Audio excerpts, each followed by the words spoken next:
Let's talk about starting over. Let's talk about starting over. Good one.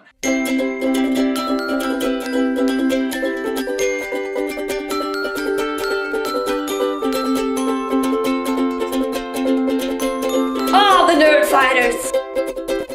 So I've done some starting over recently here on YouTube. I finally created a new personal channel where I can just put whatever I want onto that channel. I had another channel, but the username didn't make much sense, and I had subscribers from over 6 years ago that have most definitely quit YouTube by now. So I'm glad that I now have a channel where I can just put whatever I want to do, and I don't have to care about any of the numbers, and I also have all the social networks that I don't have to care about who sees it or not, and I can just write and do whatever I want, and it's the best thing. Starting over can be a really hard thing to do, and I'm gonna end up having to do that next year when I go off to university. The hard things about starting over is that you don't really know what you're getting yourself into until you actually start doing it, and you're also leaving what you know well behind. The good things about starting over is you get to experience new things that might be better than your current situation, and you get to leave old things behind, like bad experiences that you might have had. But I honestly don't really have that much experience with starting over. I've been going to the same school for the past 13 years, and it's still very much the same thing it was back then.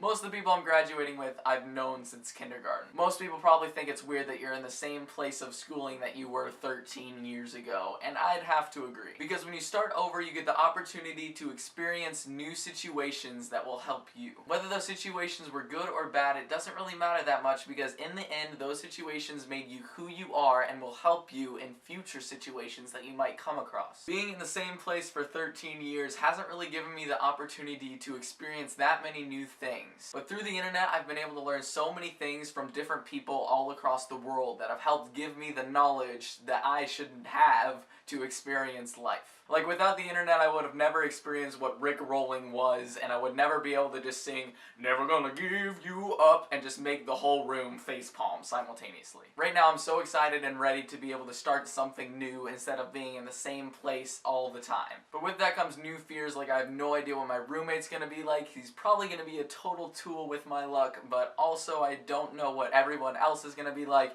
and I know I'm gonna be forced into situations that I don't necessarily want to be in, or I'll probably have to end up talking to multiple people that I don't want to talk to at the time, but I also need to know that those experiences are the same experiences that will help me in the long run. So I'm gonna have to get used to putting myself out there for other people when I don't necessarily want to. Starting over is full of questions, and this goes into what Connor was talking about in the fear of future, and you don't know what's going to happen, but you just gotta let it happen and live in the present and live for today and have a plan for tomorrow, but you don't have to dwell so much on it that you get so much anxiety from it that you can't function. Sorry I have to cut this short, but I have a Valentine's date to go to, dinner and a movie, might I say, but it is with my parents.